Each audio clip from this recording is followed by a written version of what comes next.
ingin sedikit Pak Pahir, saya bukan ketua pembina, saya anggota pembina. Ya. Kalau ketuanya Pak Yusuf Kalla. Alhamdulillah, puji syukur kita panjatkan kehadirat Allah Subhanahu wa taala. Siang ini kita semua diberi kesehatan dan kesempatan untuk hadir di tempat ini. Izin Prof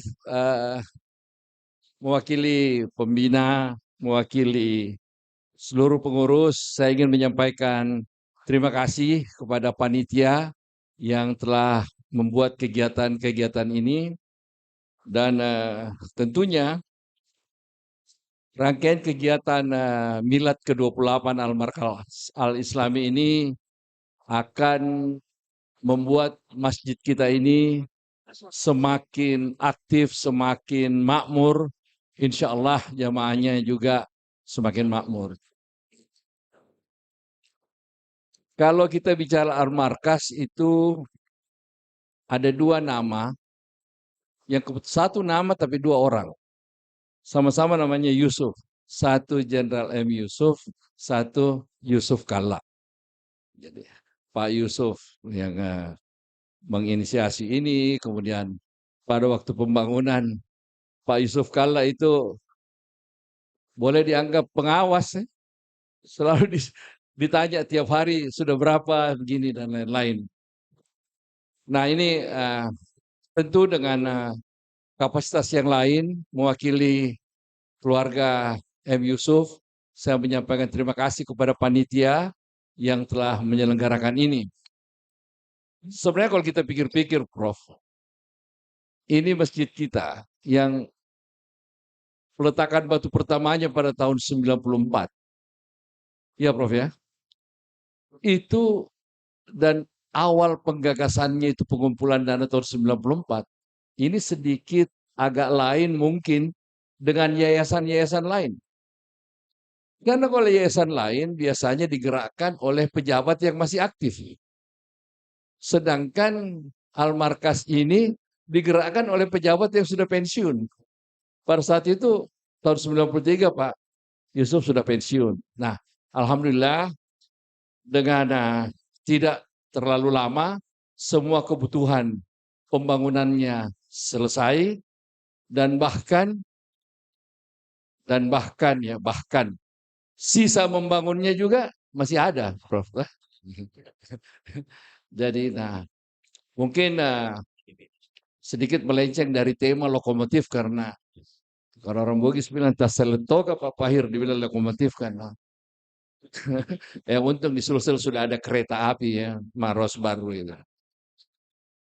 Karena beberapa non-Muslim itu ikut terlibat dalam mendukung pembangunan ini. Salah satunya itu masih hidup sebagai salah satu konglomerat di Indonesia.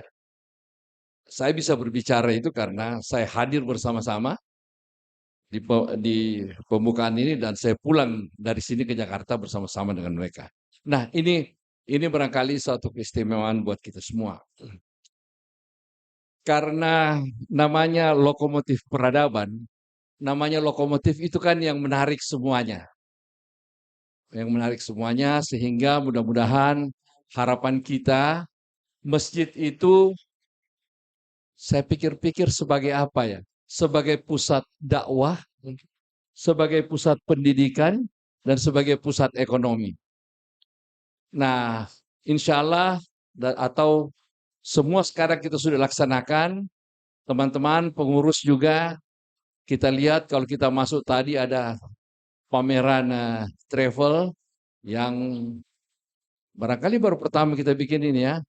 Mudah-mudahan ini bisa gaungnya lebih besar supaya kalau orang mau naik umroh atau apa, dia bilang begini, tunggu dulu deh, nanti habis pameran travel baru kita daftar. Ada dulu kalau teman-teman di Ray tahu itu, dulu kalau mau beli mobil atau mau beli rumah, tunggu dulu acaranya pameran mobil Ray Penin. Nah, itu.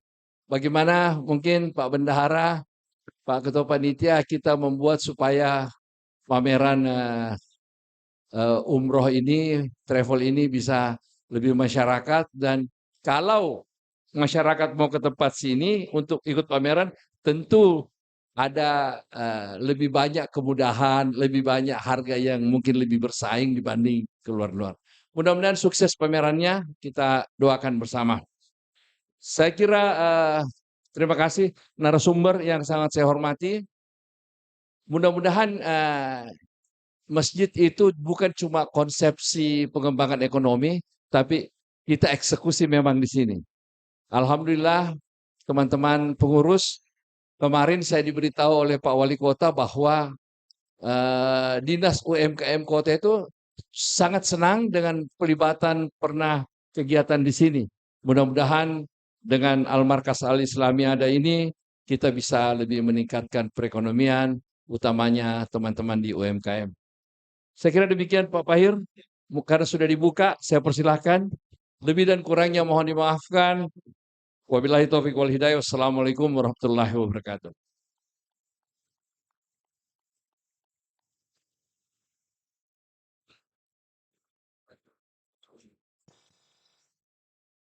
Ya, baik Bapak Ibu. Demikian tadi nasihat-nasihat spiritual dari anggota Dewan Pembina telah disampaikan dengan singkat, padat, dan jelas. Baiklah, seperti biasanya, sebelum narasumber kita menyampaikan gagasannya pada siang ini, saya ingin memperkenalkan dulu beliau, walaupun sudah cukup dikenal juga. Yang pertama adalah Bapak Profesor Dr. Lomba Sultan. Kita kenal sebagai mantan salah satu anggota Komisi Pemilihan Umum tingkat provinsi pada zamannya, ya, 2008. Dan sekarang ini menjadi salah satu staf akademik pada Universitas Islam Negeri Alauddin Makassar sebagai guru besar, ya. Lalu yang kedua di samping kiri saya masih relatif muda, yaitu Bapak Profesor Dr. Haji Muhammad Arfin Hamid, SHMH, relatif ya. Dan beliau juga salah satu guru besar pada Fakultas Hukum Universitas Hasanuddin, spesialis Hukum Ekonomi Syariah. Sebuah mata kuliah yang saya kira juga belum terlalu akrab di telinga kita, orang yang sejaman dengan saya. Baiklah, karena ini diskusi kita akan dibatasi sampai dengan salawat menjelang asar, maka ini diharapkan untuk dioptimalkan dan tanpa bermaksud membatasi, kita harapkan kedua narasumber kita ini menyampaikan gagasan pemantik diskusinya ya sekitar 10 menit maksimal, Prof, ya. Kemudian setelah itu baru kita kembalikan ke forum untuk kemudian diklarifikasi atau dipertanyakan hal-hal yang dipandang penting.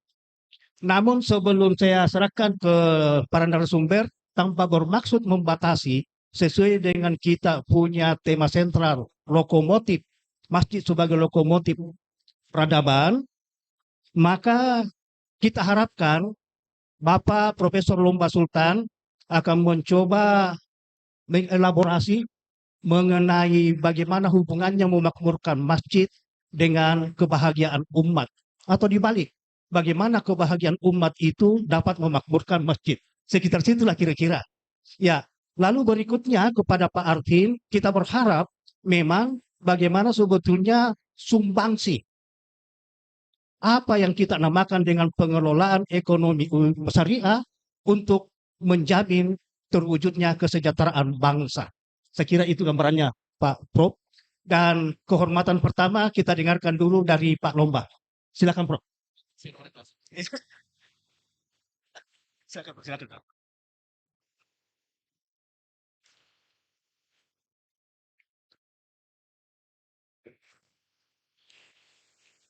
Bismillahirrahmanirrahim. Assalamualaikum warahmatullahi wabarakatuh. Innalhamdulillah wassalatu wassalamu ala Rasulillah wa ala alihi wa sahbihi wa man wala ma ba'd. Karena dibatasi waktu maksimal 10 menit, yang saya hormati semua yang hadir, terutama kepada Bapak Ketua Yayasan Profesor Dr. Haji Basir Hasanuddin bersama dengan Bapak Profesor Dr. Haji Rahman Geting MA, hadirin wal hadirat. Patut kita bersyukur kepada Allah Subhanahu wa taala. Karena bangsa negara kita yang tercinta memiliki kelebihan dari negara-negara lain. Bahkan banyak ditempatkan sebagai ranking 1. Ranking 1 yang paling banyak beragama Islam. Dari kurang lebih 276 juta jiwa penduduk Indonesia, kurang lebih 86,7% beragama Islam. Luar biasa. Dan yang paling banyak masjid di seluruh dunia. Dari 36 juta masjid di seluruh dunia.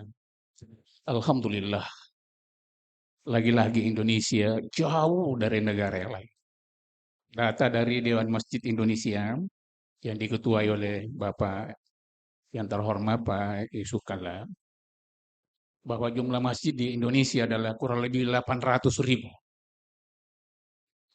Walaupun catatan dari Kementerian Agama bahwa yang tercatat dalam SIMAS, Sistem Informasi Masjid, baru sekitar kurang lebih 700.000 masjid. Jadi ada 100 yang belum tercatat di Kementerian Agama. Dan di antara 800.000 masjid di Indonesia, alhamdulillah Sulawesi Selatan menempati urutan yang keempat. Jadi jumlah masjid di Sulawesi Selatan adalah hampir 15.000. 14.900 sekian. Untuk lebih menggampangkan disebut kurang lebih 14.000. Urutan keempat. Urutan ketiga adalah Jawa Timur. Ya, yakni 48.000 lebih. Urutan kedua adalah Jawa Tengah 51.000 lebih. Dan Jawa Barat kurang lebih 58.000 buah masjid. Dan di antara 14.000 kurang lebih masjid di Sulawesi Selatan, alhamdulillah Makassar ditempatkan sebagai daerah yang paling banyak masjid, kurang lebih 1.300. Itu luar biasa. Dan saya kira kalau kita mengacu kepada ayat di dalam Al-Quran surah At-Taubah ayat 18. A'udzubillahi minasyaitonirrajim. Innama ya'muru masajidallah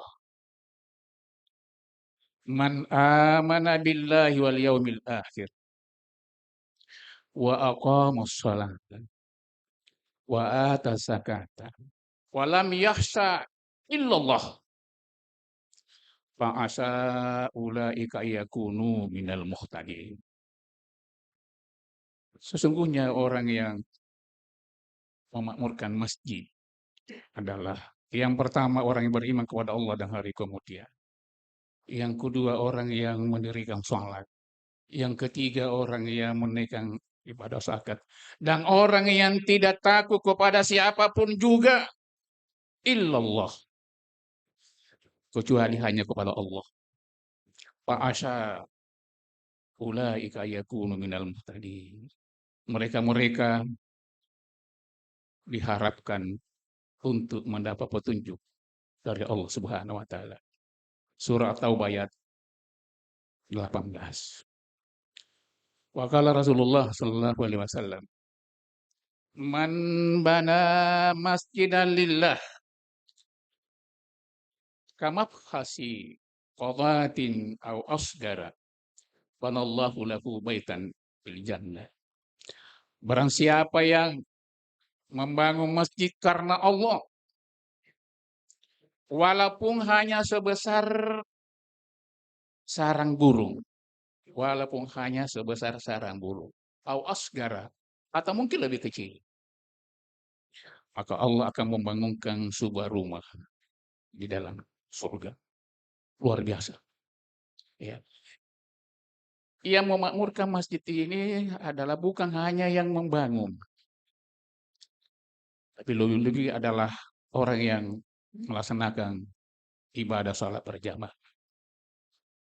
Banyak melakukan kajian-kajian atau studi Islam. Apakah kajian tafsir, hadis, fikih, dan kajian-kajian dalam bidang muamalah atau yang lainnya. Alhamdulillah, Masjid Al-Markas ini adalah sudah melakukannya. Sudah memakmurkan masjid. Akan tetapi jamaah yang berbahagia memakmurkan masjid tidak cukup hanya fisik dan kegiatan-kegiatan keagamaan. Akan tetapi bagaimana orang yang melaksanakan ibadah salat berjamaah setelah dia keluar? Bagaimana masjid yang terlalu besar saldonya? Lalu di sekitar masjid itu ada orang yang fakir miskin. Di sekitar masjid itu yang mendengarkan kumandang azan di Masjid Al-Markas atau di masjid yang lain, yang sedang sakit tidak bisa ke rumah sakit. Ada orang yang putus pendidikan atau berhenti sekolah, berhenti kuliah, ya, selalu mendengarkan azan di masjid. Ya. Banyak orang yang dililit utang karena terdesak dengan ekonomi. Itu juga adalah bahagian daripada memakmurkan jamaah. Itulah sebabnya Bapak, Ibu sekalian, saya kira sudah sering kita dengar dan mungkin sudah ada di antara kita, terutama adalah pengurus masjid. Al-Markas sedang melakukan studi banding atau melihat-lihat bagaimana yang namanya Masjid Jogokarian di Yogyakarta. Itu luar biasa. Selain memang adalah bersih, nyaman, tenang, khusyuk, tetapi juga adalah kepeduliannya kepada masyarakat, kepada jamaah luar biasa. Dia telah mengimplementasikan sebuah ayat di dalam surah Al-Maidah ayat 128. Laqad ja'akum rasulun min anfusikum azizun 'alaihi ma anittum harisun 'alaikum bil mu'minina raufur rahim. Sesungguhnya telah datang kepadamu seorang rasul, maksudnya Rasulullah Shallallahu alaihi wasallam dari kaummu sendiri. Azizun 'alaihi ma anittum. Perih hatinya Rasulullah. Kalau melihat, mendengar kaumnya, umatnya adalah susah, menderita. Kenapa dia susah? Ya, mau makan, mau minum adalah ya, tidak ada. Mau dibawa ke rumah sakit, apalagi mau dioperasi, boleh jadi adalah ada BPJS-nya, tapi ada biaya operasionalnya, akhirnya adalah eh, tidak ke sana. Ya, begitu juga adalah yang putus karena pendidikannya karena soal biaya. Masjid yang merupakan simbol tempat persatuan umat Islam adalah harus memperhatikan itu. Kalau di Masjid Jogokarin itu adalah yang pertama, dia melakukan pemetaan.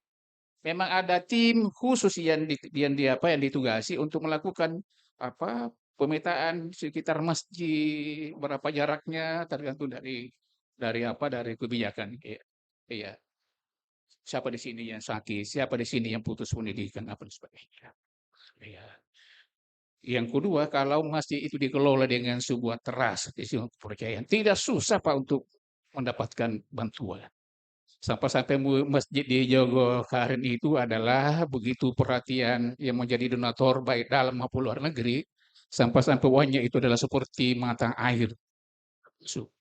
Dia sudah mendirikan hotel, dia mendirikan penginapan. Bagi mu'allaf yang diusir keluarganya karena tidak rela keluarganya dalam masuk Islam, tempatnya di sini adalah makan gratis. Orang yang musafir, orang yang studi banding di masjid itu juga adalah tempatnya adalah nginep di sini.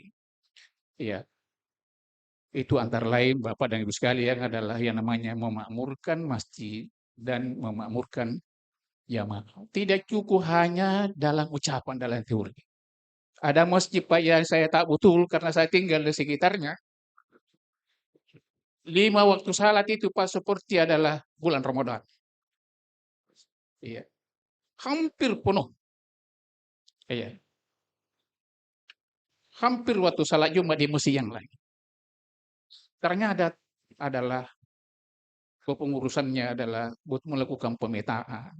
Setiap Jumat Bapak dan Ibu sekalian adalah selain sesudah ada pengajian pada sholat subuh hari Jumat itu memberikan pembahagian namanya Jumat berkah walau hanya 15 karung pada jamaah digilirkan. Iya. Yang kedua adalah kalau ada orang yang sakit adalah daripada dana di mesti disimpan itu di sana orang sakit kasih yang kita yang tanggung segalanya. Iya. Dan kalau ada ya saya ingat betul kalau ada apa waktu ada kebakaran di Al Muhammad Tahir lagi-lagi dalam masjid yang tersebut itu adalah sangat peduli di sana setelah dia melakukan apa kebutuhan-kebutuhan yang dibutuhkan di sana. Saya kira demikianlah Bapak sekalian karena waktunya sangat terbatas. Mungkin lebih 10 menit, Pak. Iya. Mohon maaf karena katanya lebih 10 menit. Lebih dan kurangnya mohon dimaafkan. Wabillahi taufik wal hidayah. Wassalamualaikum warahmatullahi wabarakatuh.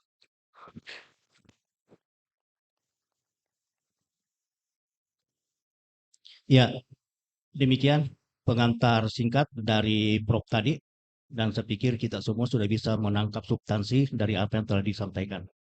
Karena ini panel, kedua-duanya kita dengarkan dulu pokok-pokok pikiran yang akan disampaikan untuk narasumber kita yang kedua. Silakan Prof. Sini.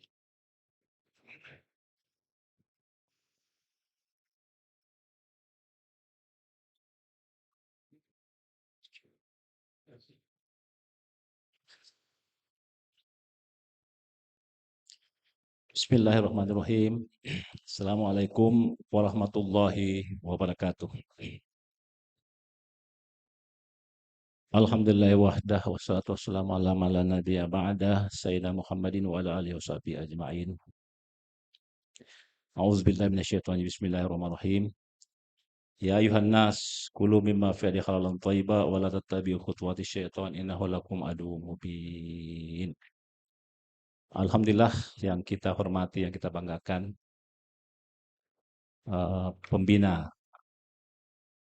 Yayasan Masjid Al-Markas Al-Islami Makassar, ya, Kakanda Andi Heri Iskandar, Gurunda Profesor Dr.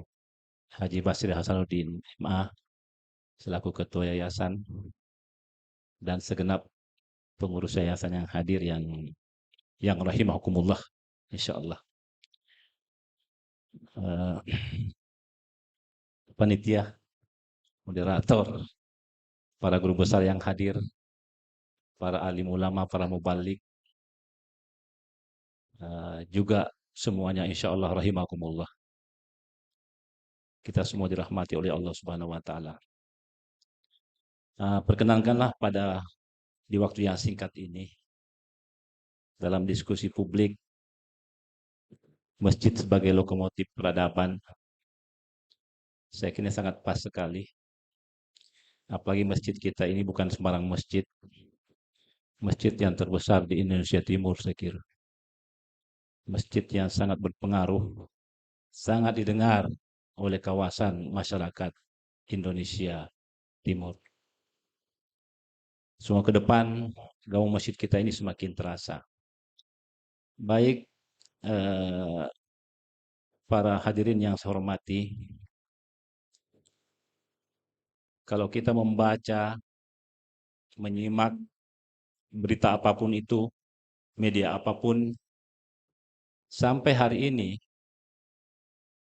data terakhir 2 November 2023 di Jakarta, ketika diadakan pertemuan Dewan Syariah Nasional, Majelis Ulama Indonesia yang diberi tugas oleh negara membuat aturan, fatwa, ketentuan tentang pelaksanaan ekonomi syariah di Indonesia, sangat memprihatinkan.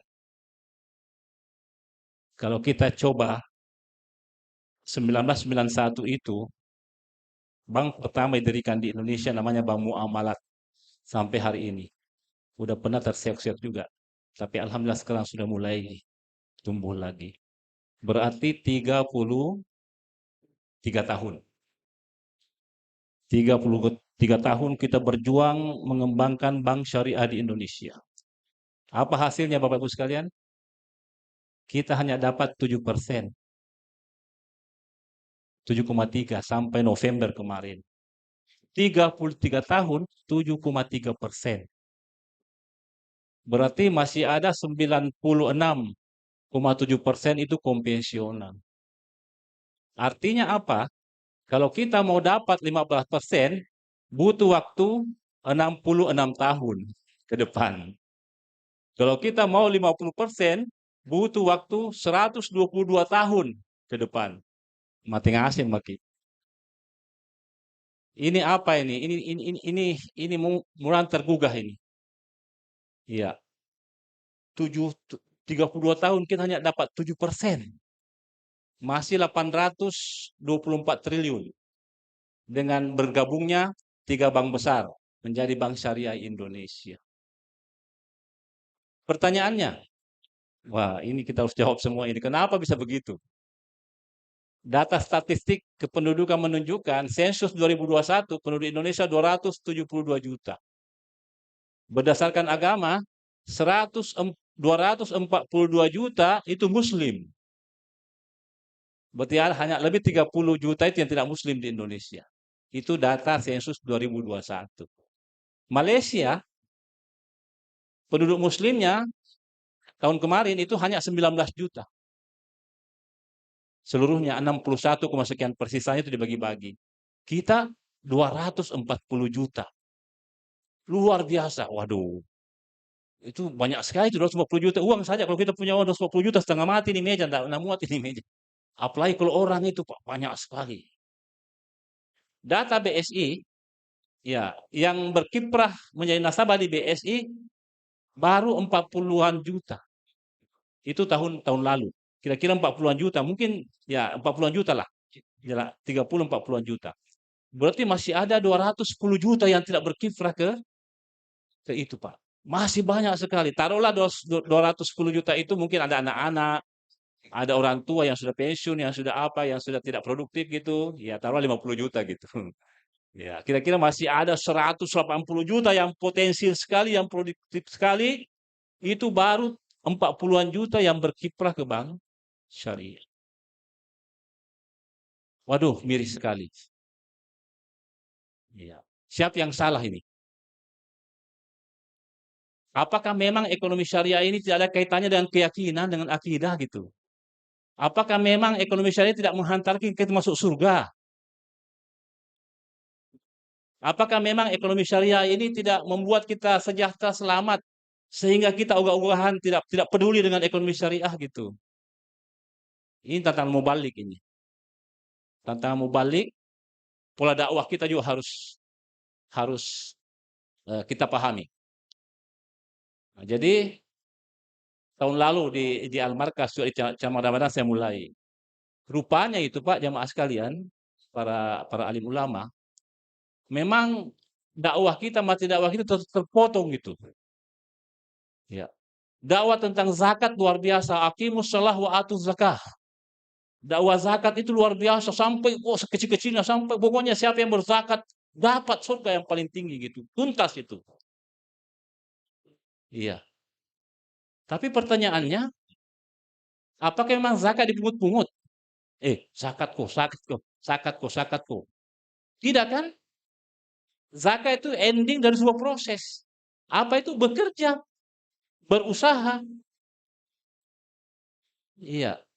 Kadang ada mubalik, berceramah di masjid dengan semangat tinggi dan sebagainya, yang diceramahi mustahik semua. Yang tidak bisa berzakat. Iya. Nah, inilah mungkin salah satu penyebab. Bahkan di Islam itu ada yang mengatakan di Islam itu kerja nggak penting. Yang penting zakat. Berusaha nggak penting. Yang penting zakat. Karena ada rukun Islam itu atuz zakah gitu. Ya. Saya menyatakan mungkin ini penyebabnya mengapa umat Islam tidak peduli ekonominya. Tidak peduli usahanya. Yang penting umrah. Yang penting naik haji. Yang penting ini. Tidak pernah bertanya bagaimana usaha saya, bagaimana bisnis saya. Tidak nyambung. Karena dakwah tidak menyampaikan demikian. Mestinya, ya mudah-mudahan ini peran masjid. Ya saya kira pola dakwah kita sudah harus lebih sistematis. Sebelum bicara zakat, bicara sedikit bagaimana bekerja, bagaimana berusaha. Harta yang dizakati itu adalah harta yang dari pekerjaan yang halalan thayyibah, yang berdasarkan ekonomi syariah, itulah yang dizakati. Sekarang ini hilang ini, sampai hari ini hilang. Nggak ada itu. Sehingga yang wajib zakat. Bekerja tidak. Inilah yang menyebabkan kenapa bank syariah berjuang bekerja sama untuk menyimpan uangnya, memakai uang bank syariah. 32 tahun hanya dapat 7%. Kasihan sekali. Jadi memang perlu ada lompatan, ada gerakan yang sangat dahsyat agar umat Islam ini sadar gitu. Masih ada 150 juta yang luar biasa banyaknya itu. Di Malaysia nya 19%. Itu sudah 30% bank nasionalnya itu sudah bank syariah gitu. Sudah nasabahnya sudah 30% dari nasabah nasionalnya. Banyak 19% saja. Kira-kira kalau itu 30% ya sekitar 7 juta saja. Atau 8 juta. Kita ini masih ada 240 juta minus 50 juta yang tidak mampu, tidak perlu di ini, masih ada 180 juta. Kalau ini dikelola, enggak usah 100.000 saya satu rekening atau 1 juta. Waduh, setengah mati di bank syariah mengelola uang ini. Nah, itu satu Bapak Ibu sekalian. Jadi melalui masjid ini ya dakwah kita harus bertanggung jawab bagaimana memanage materi dakwah yang dibutuhkan oleh masyarakat. Kalau tidak dibutuhkan dipaksa supaya dia butuh gitu. Jangan mengikuti seleranya mubalik. Ya, terutama dalam kaitannya dengan ekonomi syariah. Ini perlu dakwah, kita perlu turun semua. Minimal dari kita semua ini sekarang yang coba angkat tangan yang sudah punya rekeningnya di bank syariah. Nah, lebih banyak yang belum. Hati-hati Ki. Siapa tahu tiba-tiba malaikat maut menjemput besok lusa. Diperiksa, mana hartamu? Ini. Mana syariah? Mana bukti syariahnya? Tidak ada. Nah, yang sudah punya rekening, masih banyak di tempat lain di bank syariah. Yang penting sudah ada rekeningnya masih sedikit isinya. Wah boleh, sudah ada itikat baik. Nah silakan lolos. Lanjut di Jannatul Firdaus, di Jannatul Ma'wa. Ya, hati-hati gitu. Oke, yang kedua, waktu sedikit. Yang kedua, pengelolaan masjid berbasis ekonomi syariah.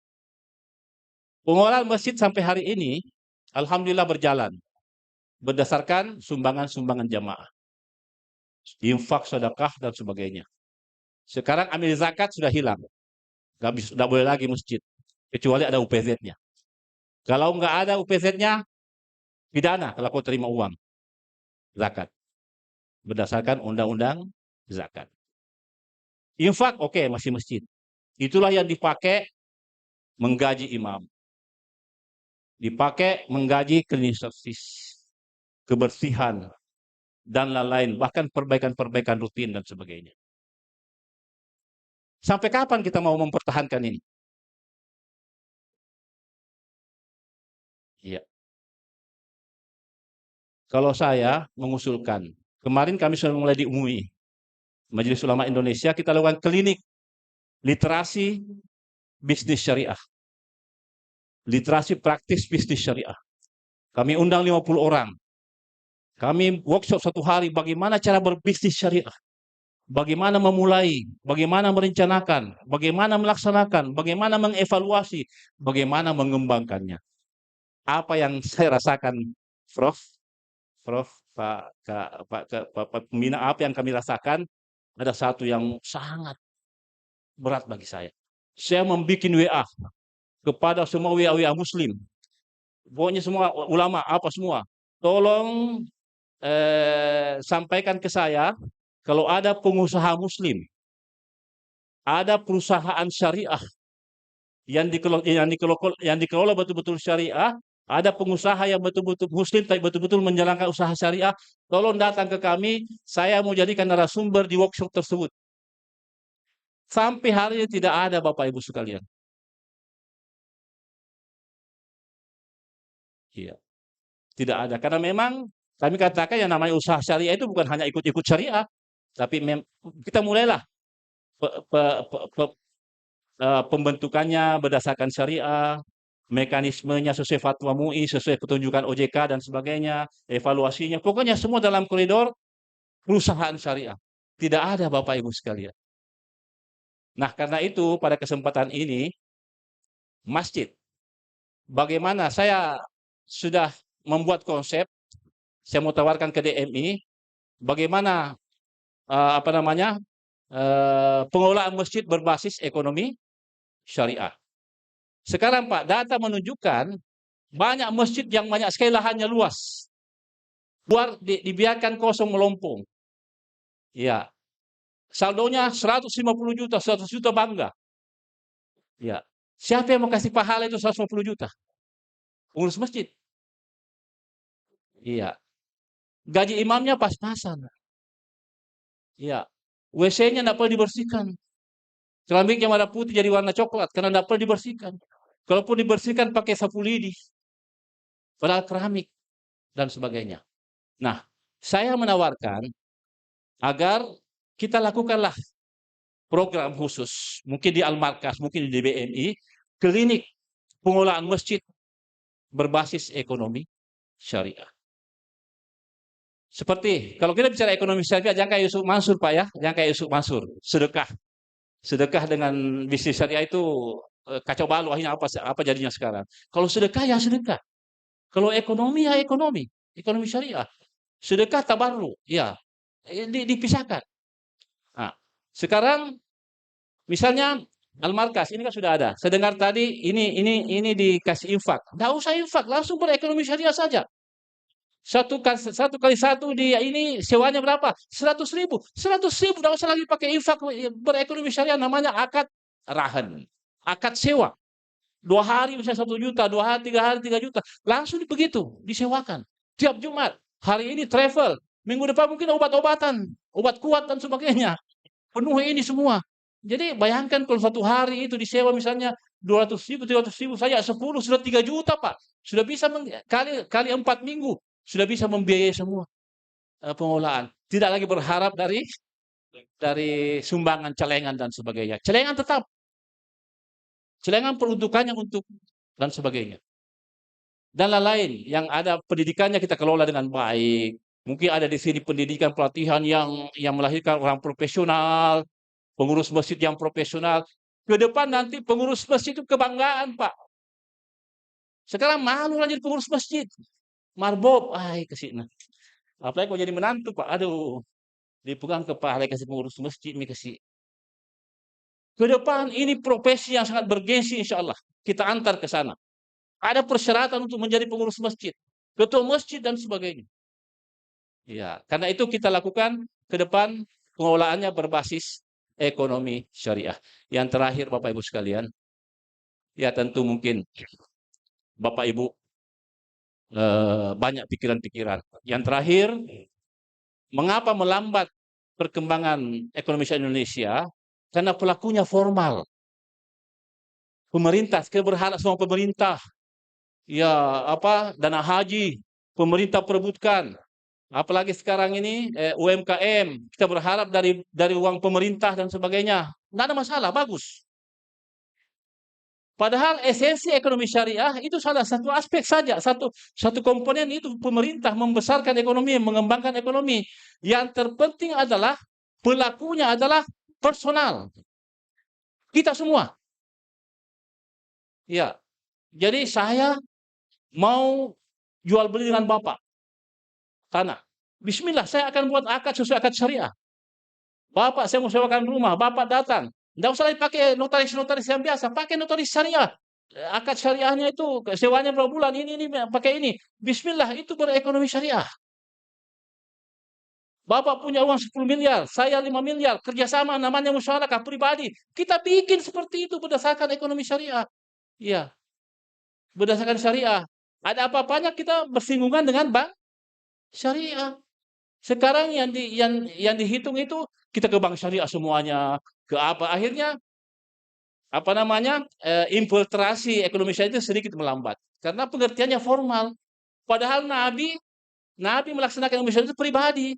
Dia jajakan dagangannya Khadijah punya barang, Muhammad yang kerjakan mudharabah bagi hasil. Setelah Muhammad berhasil jadi mengikuti ada modalnya, Khadijah, saya sudah punya modal juga, bagaimana kita gabung? Modalmu Khadijah sekian, modalku juga, saya yang laksanakan. Itu namanya musyarakah, kerjasama. Nah, ini sekarang seolah itu hilang. Sekarang ayo kita mulai ekonomi syariah semua. Kalau kita semua sadar berekonomi syariah, notaris syariah dapat kesempatan untuk membuat akta syariah, mau cicil-cicil apa diganti dengan murabah dan sebagainya. Kalau ini kita lakukan, insya Allah penetrasi ekonomi syariah akan naik, bukan lagi 7%. Tetapi mungkin melonjak 2 kali lipat. Karena semua berharap sama pemerintah. Semua berharap sama UMKM yang diturunkan dari pemerintah itu, yang sudah sisanya diambil alih oleh konglomerat semua untuk proyek besar, sisanya saja untuk UMKM, sekian persen saja untuk APBN UMKM. Sekarang ayo, kita kembangkan ekonomi syariah. Ekonomi syariah ini melalui kita semua. Nah, minimal, kalau ada rekening tak di bank konvensional sampai hari ini, belum ada rekening syariahnya, kasih pinjam sedikit. Pelan-pelan. Nah, saya ngomong begini, saya tidak dibayar sama bank syariah, tidak ada ini. Gratis ini, ikhlas ini. Iya. Jadi, usahakanlah. Besok, ini teman-teman tadi ini baru sekitar mungkin 10% yang angkat tangan, ya sisanya itu besok, bikinlah. Biar 50.000 saya isinya, bikin dulu di sana. BPRSK, di bank syariah, dan sebagainya. Saya kira banyak hal yang saya mau sampaikan, tapi waktu juga yang, bagi saya ini yang poin ini yang saya anggap penting. Yang pertama, mari kita berkiprah ke ekonomi syariah sesuai kapasitas kita masing-masing. Itu yang penting. Minimal kita buka rekening di bank syariah. Jangan bilang bank syariah mahal, susah, lambat. Siapa lagi yang mau memajukan ekonomi syariah kalau bukan kita? Kalau kita bilang lama, mahal-mahal, kasihan ini siapa lagi? Kalau perlu, biar mahal. Yang penting ini jalan ke surga. Bismillah. Nah, yang kedua, mari kita jadikan masjid ini Al-Markas pusat klinik ekonomi syariah di Sulawesi Selatan. Saya sudah buat konsepnya. Nah, tinggal kita rancang workshop 1 hari saja. Insya Allah akan melahirkan pengurus-pengurus masjid yang siap mengelola masjid berbasis ekonomi syariah. Ujung-ujungnya melahirkan pengurus yang profesional, yang amanah, pakai dasi kalau perlu. Masya Allah. Ya, ada di Jawa itu satu. Saya rencana baru kunjung, tapi saya tidak sempat. Saya kira ini dulu, Pak. Mohon maaf, saya sangat semangat sekali kalau bicara ini. Ya, mau ada manfaatnya, kita diskusilah. Masih ada waktu. Ya, baik. Mohon maaf. Wassalamualaikum warahmatullahi wabarakatuh.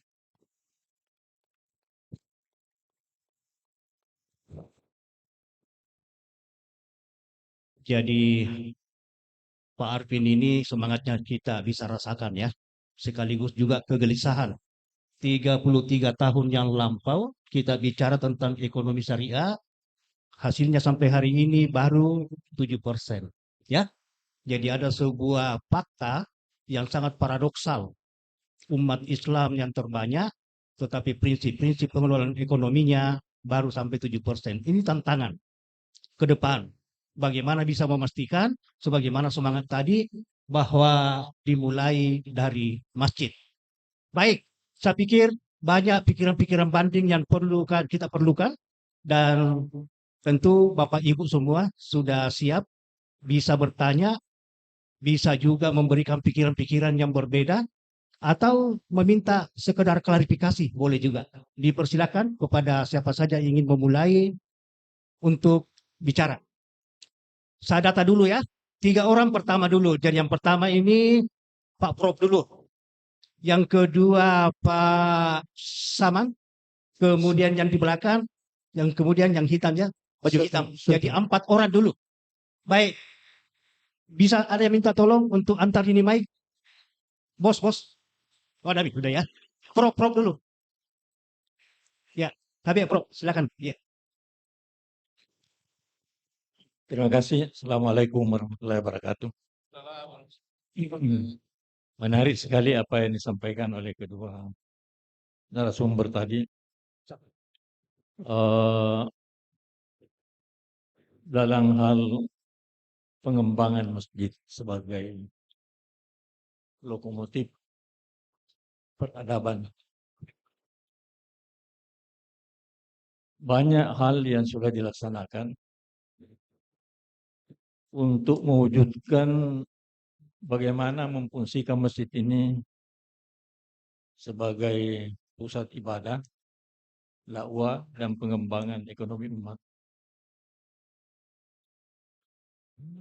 Barangkali yang perlu kita wujudkan secara konkret satu pilot proyek di salah satu masjid, katakan di Masjid Al-Markas, ya. Nah, tentu ya pembinaannya ya mengalami proses, tidak mungkin menjadi besar.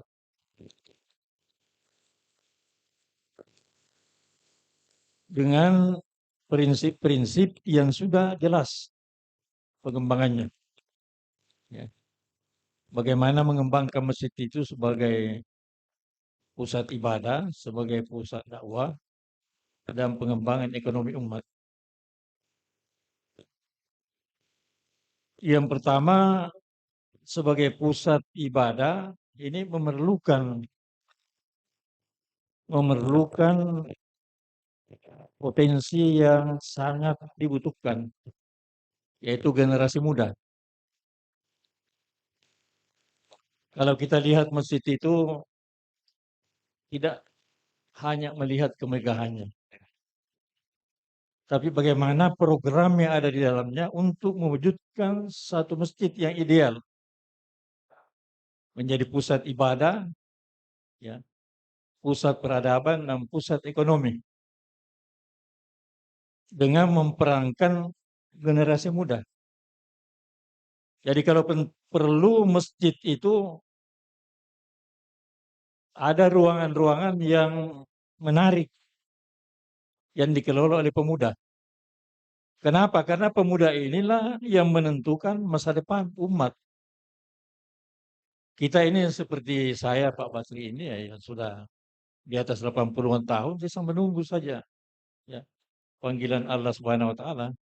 Kalau tidak ada pemuda yang diharapkan untuk melanjutkan apa yang sudah dirintis ini, maka setelah kita ini punah semua, tidak ada lagi yang bisa diharapkan.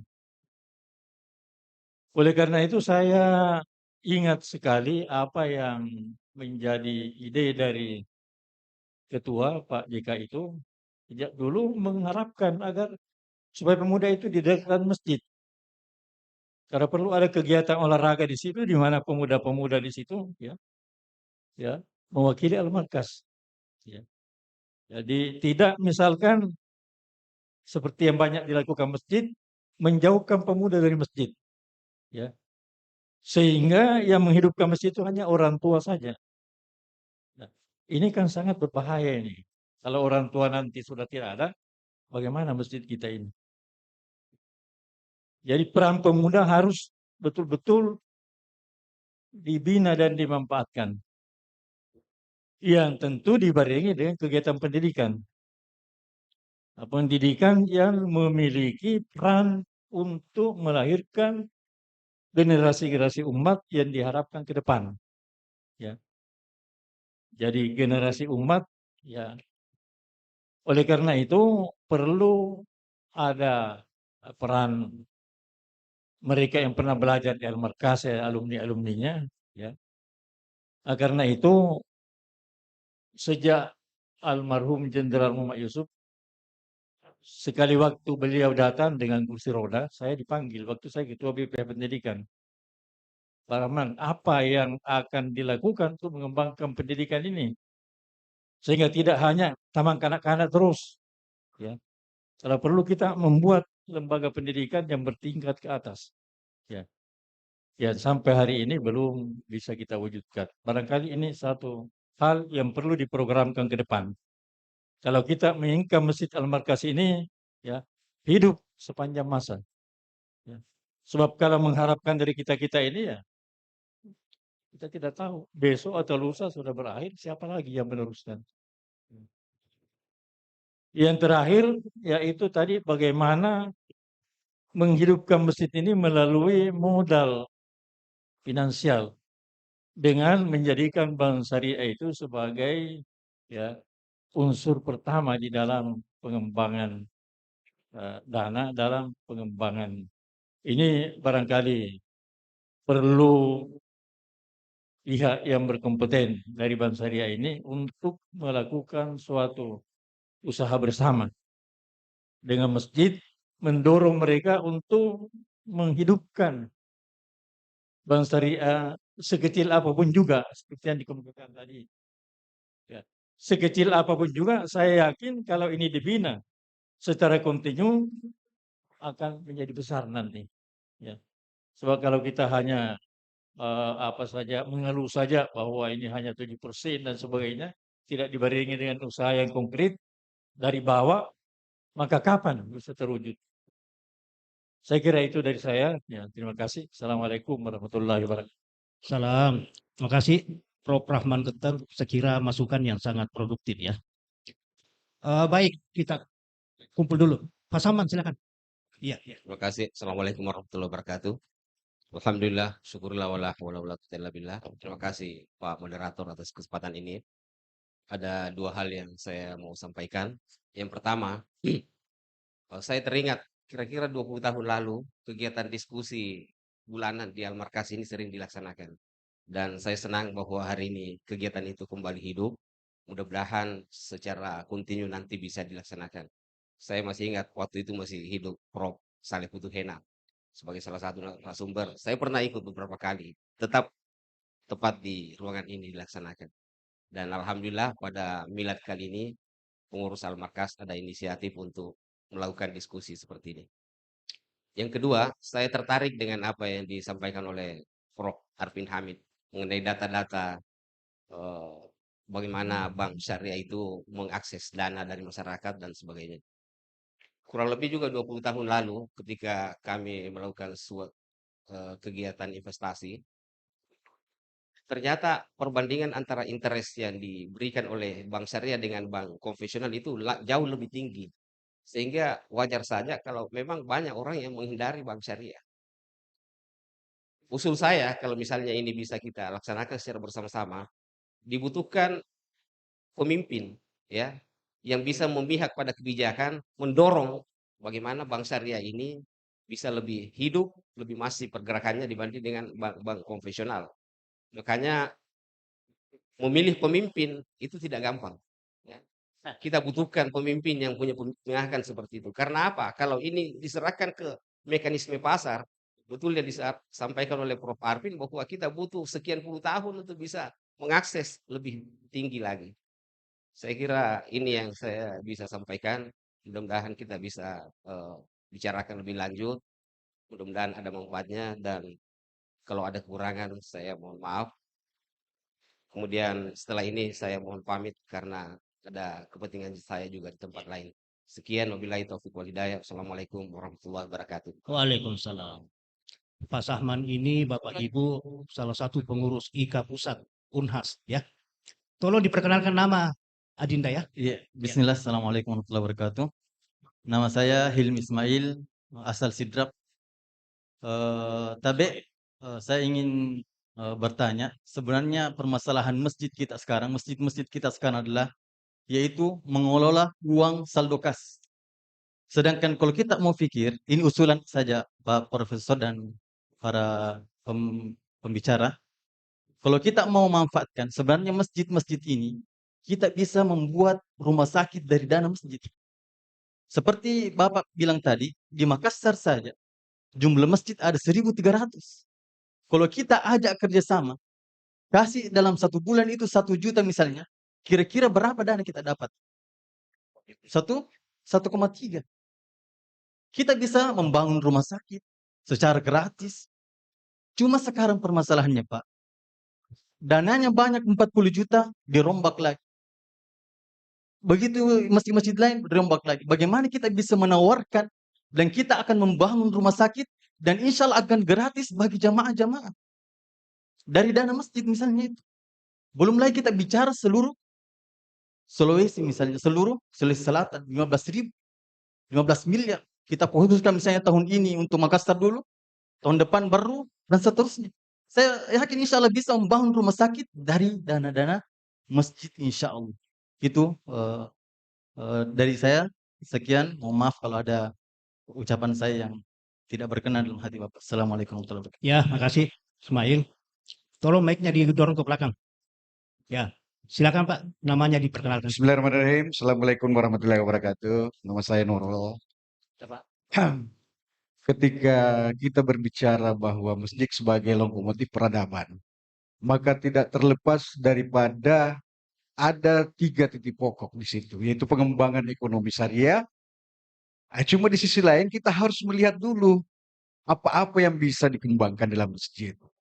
Nah, yang bisa bersentuhan langsung dengan masyarakat. Itu poin pertama. Terus poin kedua, sangat menarik bahwa kalau dikalkulasi bahwa jumlah penduduk Islam di Indonesia lebih banyak dibanding dengan non-Islam, tapi kok ban kita tidak berkembang. Olehnya itu, apa kiat-kiat kira-kira? Atau ada mungkin semacam penguatan dari pemerintah supaya bagaimana peluang-peluang diberikan atau kebijakan yang diberikan oleh Bank Syariah Indonesia untuk membantu masyarakat miskin, supaya kena gitu. Akhirnya ekonomi syariah juga bisa berkembang dengan sendirinya. Tanpa ada penguatan dari pemerintah, saya kira hanya konsep saja. Apalagi Bank Syariah kan kita tahu bahwa ada mudarabah bagi hasil, ada musabaqah, kerjasama. Mungkin masih bisa ditambahkan program-program lain yang bisa menyentuh ke masyarakat kecil, utamanya umat Islam. Mungkin begitu barangkali pandangan saya. Mudah-mudahan dikembangkan ke depan. Assalamualaikum warahmatullahi wabarakatuh. Waalaikumsalam. Ya, saya pikir 4 dulu ya. Nanti dilihat kalau masih ada waktu, kita akan beri kesempatan lagi kepada yang lain. Baiklah, saya kira substansinya sudah ditangkap oleh kedua narasumber kita. Dan pertama, Pak Lomba. Terima kasih. Assalamualaikum warahmatullahi wabarakatuh. Walaupun 4 penanya, tidak ada pertanyaan yang mengarah ke saya. Demikian sangat terkait apa yang disampaikan. Yang pertama seperti saya sampaikan tadi, bahwa masjid itu adalah sebuah organisasi. Sebuah organisasi. Supaya organisasi ini adalah bisa menarik atau tertarik masyarakat itu, maka yang pertama adalah kita bangun sebuah kepercayaan. Kalau pengurus sudah dipercaya oleh masyarakat, insya Allah dan akan mengalir masuk. Dan yang kedua, semua programnya itu adalah program yang menarik. Ibarat setiap program itu adalah anak gadis, Pak Prof.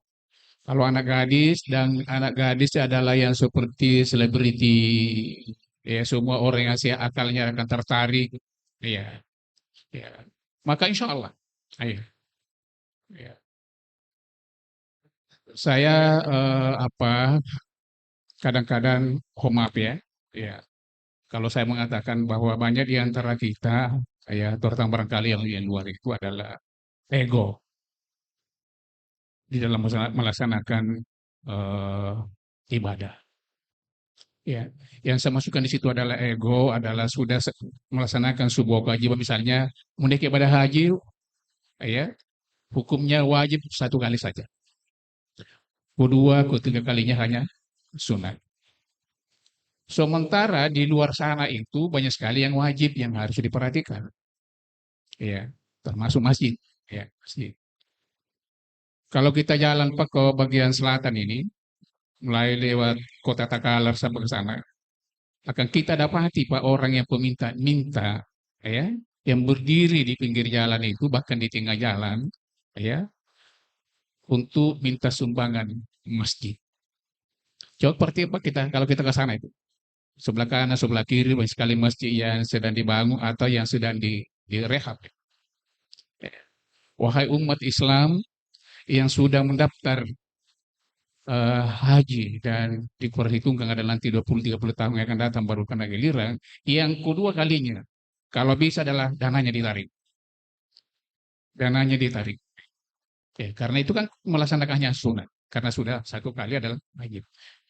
Marilah kita adalah memperhatikan saudara-saudara kita yang ingin mempunyai masjid yang layak. Itu adalah kita perhatikan. Wahai masjid yang punya dana besar, jangan ego. Boleh jadi ada masjid di sekitarnya adalah yang butuh bantuan. Ya. Dan itulah yang dilakukan Pak di masjid. Ada 3 masjid yang menjadi percontohan itu adalah itu tadi. Dari cerita ke cerita bahwa masjid anak itu masjid di sana itu adalah menyumbang ke masjid ini dana dari masyarakat. Itu kan luar biasa Pak. Dari cerita ke cerita yang pada akhirnya orang yang mau menyalurkan zakatnya, infaknya, sedekahnya adalah tidak ragu-ragu untuk mencari di mana itu masjid yang sangat peduli ya kepada orang-orang yang sangat membutuhkan. Ya, peduli terhadap masjid-masjid yang sedang direhab dibangun yang setengah mati masa di sekitarnya itu karena masa di sekitarnya adalah orang rata-rata orang miskin. Ya, ya. Ini kita harus hadir di sini. Ya, data dari Dewan Masjid Indonesia bahwa 99% adalah masjid dibangun atas wadah masyarakat. Hanya kurang lebih 1% adalah bantuan dari negara. Ya, ya. Saya kira itu barangkali saya sampaikan. Yang lain ada berkaitan dengan ekonomi syariah. Assalamualaikum warahmatullahi wabarakatuh. Langsung Pak. Ya, terima kasih Prof. Sultan Lomba Sultan. Luar biasa tanggapannya. Hanya sedikit, hanya satu yang bertanya. Yang lain itu memberikan argumen, terutama guru kita Prof. Rahman Geteng. Ya, kita sangat setuju itu. Jadi memang kita butuh masjid sebagai pusat peradaban gitu. Ada jamaah yang lemah di ibadah, ke masjid. Bangkrut, yang lagi apa, mau bikin usaha bingung, ke masjid. Di situ ada klinik bisnis syariahnya. Ada yang mau cerai, ada gangguan keluarga, ke masjid. Di situ ada klinik keluarga sejahtera, mawaddah warahmah. Ada mau jadi politikus, tidak ada uangnya, ke masjid. Di situ ada konsultan, ada guru besar politik, ada guru besar sosiologi dan sebagainya. Iya, saya kira itu masjid ya kalau perlu semua masjid begitu, beberapa lah. Kita mulai di Al-Markas lah. Satu kabupaten ada satu seperti itu. Masjid-masjid agungnya, masjid rayanya kita set agar menjadi masjid unggulan gitu. Pusat peradaban. Nah, saya kira kita mengarah ke sana karena sekarang bagus karena dulu itu jamaah masjid satu saf saja. Sekarang saya ke daerah tinggal masjid karena sudah 3 saf. 5 tahun yang lalu hanya 1 saf saja. 10 tahun yang lalu hanya setengah saf saja. Subuh, waduh, alhamdulillah sudah mulai sampai 5 saf. Dulu hanya 1 saf. Saya lihat masih muda, cerdas-cerdas semua. Ini potensi untuk jadikan masjid itu SDM-nya, jamaahnya untuk mengantarkan masjid itu menjadi unggul, menjadi pusat unggulan, menjadi pusat peradaban. Setuju sekali, Prof. Setuju sekali. Kemudian bagaimana menghidupkan modal masjid? Ini. Nanti kalau kita merancang masjid, pengelola masjid berbasis ekonomi syariah, tentu dari hulu ke hilir kita benahi semuanya. Kita tunjukkan ikhlas. Tidak boleh ada, jangankan pedagang tidak boleh masuk di masjid. Karena bukan urusan itu, urusan ibadah, kata ibadah itu harus ya yang berdagang bukan ibadah dan sebagainya. Itu dulu.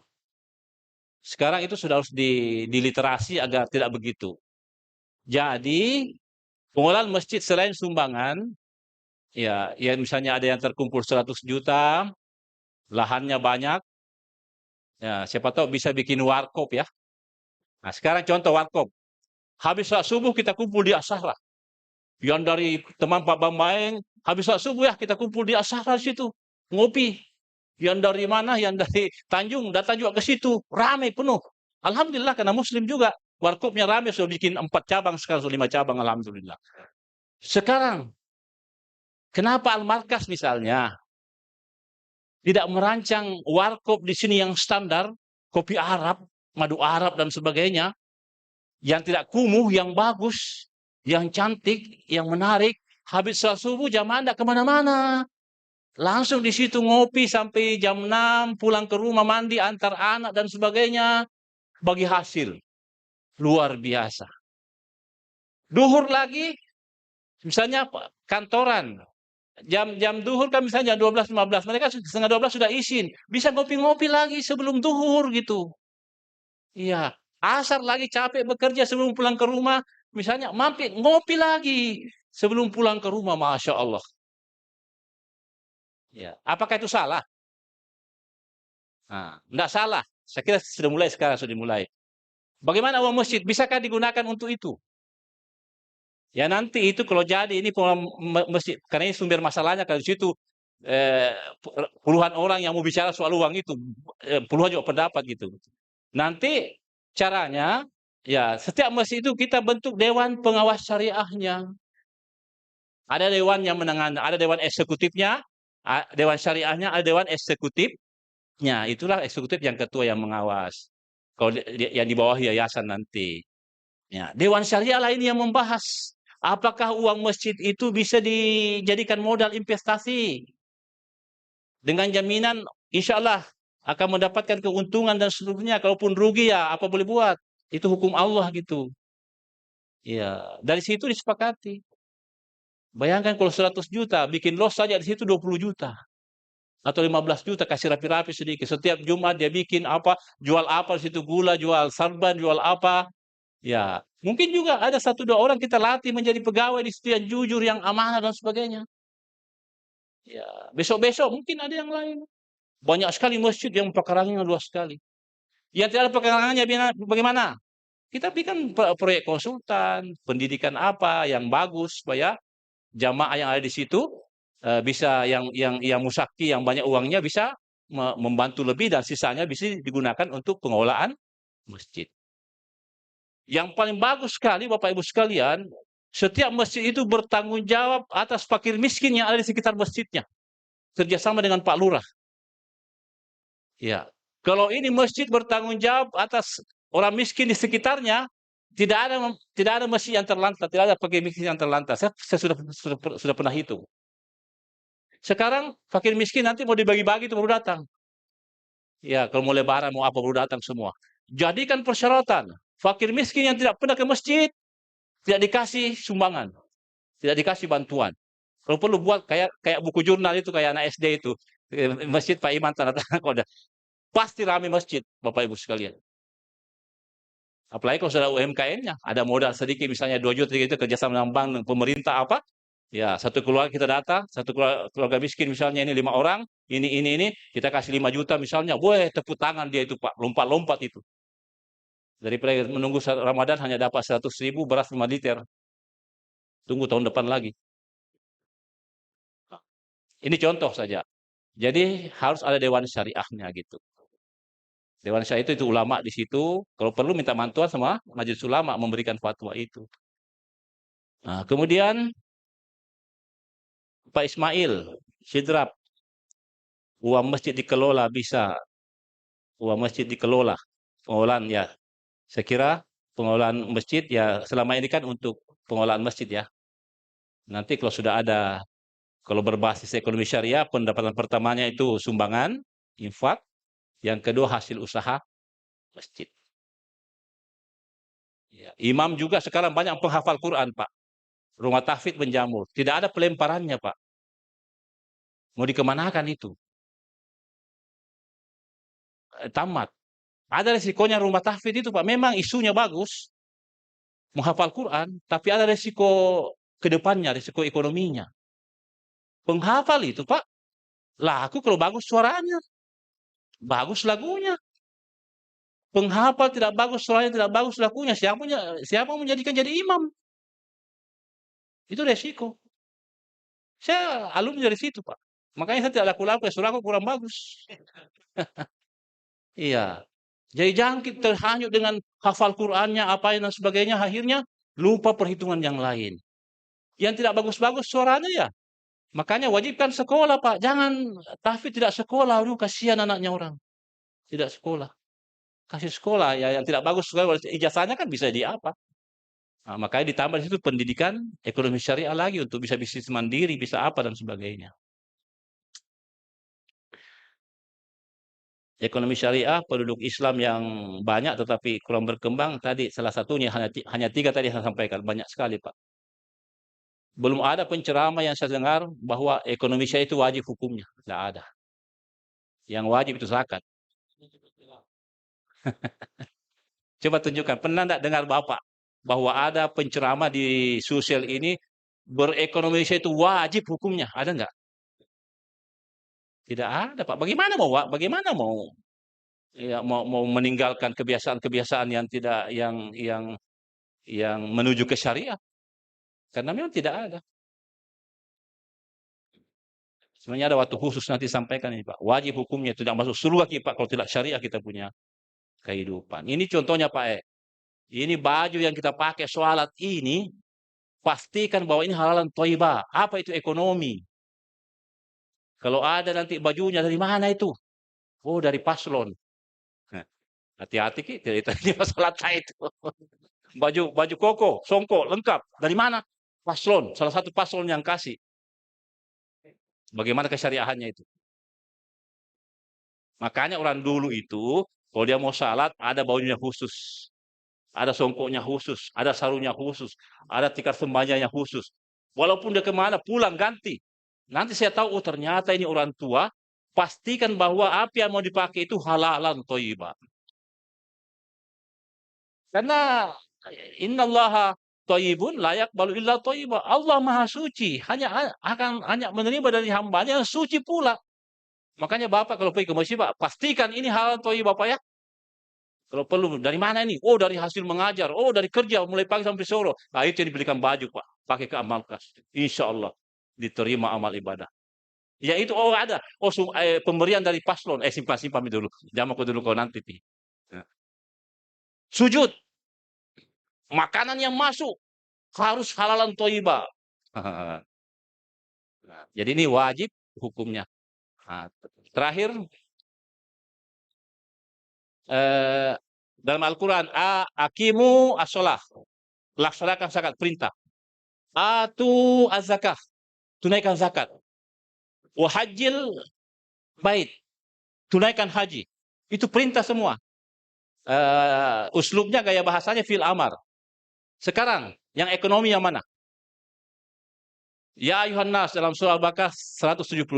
Ya ayuhan nas kulu mimma fil ardi halalan thayyibah. Ya ayuhan nas, wahai manusia, kulu itu arti sederhananya makanlah.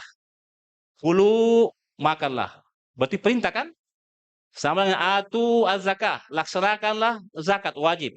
Berarti kulu makanlah, berarti perintah.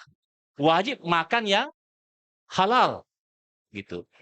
Arti substansinya kulu itu artinya usahakanlah, bisniskanlah, dagangkanlah, tambangkanlah, profesikanlah apa yang ada di bumi, hasilnya halalan thayyibah, makanlah. Berarti kalau begitu, perintahnya Tuhan makanlah berarti wajib. Wa kuli malu, wahai kalian katakanlah, beramallah, berusahalah, berarti perintah, wajib. Fa iza qudiyatis sholatu fantashiru fil ard gitu. Fantashiru, bertebaranlah, berusahalah. Apa itu perintah? Asalnya perintah adalah wajib. Nah, jadi Bapak sekalian, hari ini kita sepakat menguatkan bahwa berekonomi syariah itu wajib hukumnya. Berdosa. Sama kalau meninggalkan sholat. Sama kalau meninggalkan zakat yang mampu. Sama ini. Kalau kita tidak berekonomi syariah, kontan Pak. Tidak diterima ini, tidak diterima ibadah tak. Kontan itu. Berat sekali kita beribadah karena yang masuk itu tidak suci. Saya kira terima kasih. Waktu juga akan memisahkan kita. Ya, insya Allah saya siap kapan saja berdiskusi di warkop di mana, di Al-Markas kalau terima kasih. Mohon maaf, ini yang bisa kami sampaikan. Ya, bisa kita berikan aplaus dulu untuk kedua narasumber kita. Waktu tinggal 7 menit ini Pak Prof, dan kita menunggu-nunggu dulu salat asar, karena setelah itu kita akan mendengarkan tablik akbar. Tapi kelihatannya ada 2 menit untuk Pak Prof. Sepertinya ada yang ingin disampaikan. Penting sekali. Tolong mic-nya. Tapi tolong mic. Kasih Pak Prof.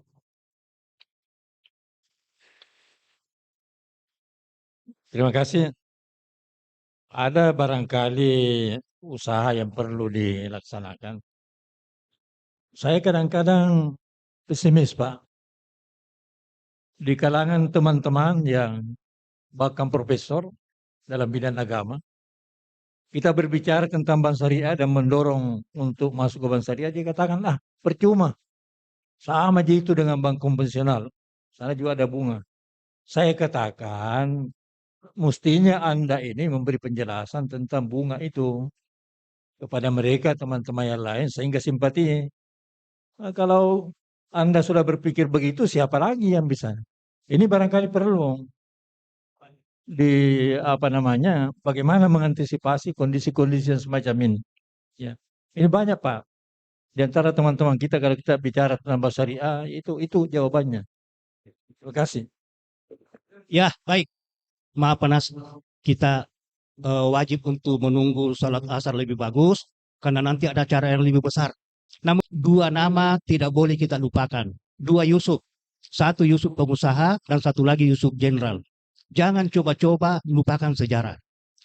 Ya, dari segi makna namanya, Al-Markas Al-Islami artinya pusat kegiatan Islam. Maka paradigma kita tentang masjid sebagai sekadar tempat ibadah harus dirubah. Juga tempat kehidupan, dan jadikanlah sebagai lokomotif untuk merubah sebuah peradaban yang ideal. Lalu, yang ketiga, masjid memang amat sangat diharapkan menjadi wadah peretas kemiskinan. Oleh karena itu, kolaborasi antar masjid perlu segera diwujudkan demi terciptanya distribusi ekonomi yang proporsional di setiap jamaah-jamaah masjid. Ya. Berikutnya, tadi dijelaskan bahwa kegiatan-kegiatan Al-Markas harus akomodatif terhadap anak muda. Klarifikasi saja Pak Prof, kita punya kafe di belakang sebelah kiri kita. Demarkas namanya Pak, Demarkas Cafe ya. Sudah sangat representatif mewakili sebagai tempat minum kopi bagi anak-anak milenial. Sebelum asar ngopi dulu, sebelum duhur ngopi dulu, dan seterusnya. Kita sudah siapkan Pak, sudah ada ya. Dan terakhir, saya kira di bawah bimbingan Pak Prof Basri, kita semua pengurus, dari pembicaraan 2 profesor kita, bahwa Al-Markas sudah berada pada jalur yang benar aktivitas-aktivitasnya. Termasuk yang sedang kita lakukan pada milad ke-28 ini Pak. Sejumlah kegiatan kita gelar, dan itu semua tujuannya untuk bagaimana masjid lebih makmur, yang pada gilirannya membuat jamaah menjadi semakin bahagia. Prof. Saya pikir ini catatan-catatan kecil, dan mari kita tepuk tangan untuk mengakhiri pertemuan ini. Terima kasih Bapak Ibu telah hadir dan memberikan pemikiran. Dan saya ingatkan kembali, kita jangan lupa asar bersama, setelah itu sama-sama mengikuti kegiatan berikutnya. Wabillahi taufiq wal hidayah. Assalamualaikum warahmatullahi wabarakatuh.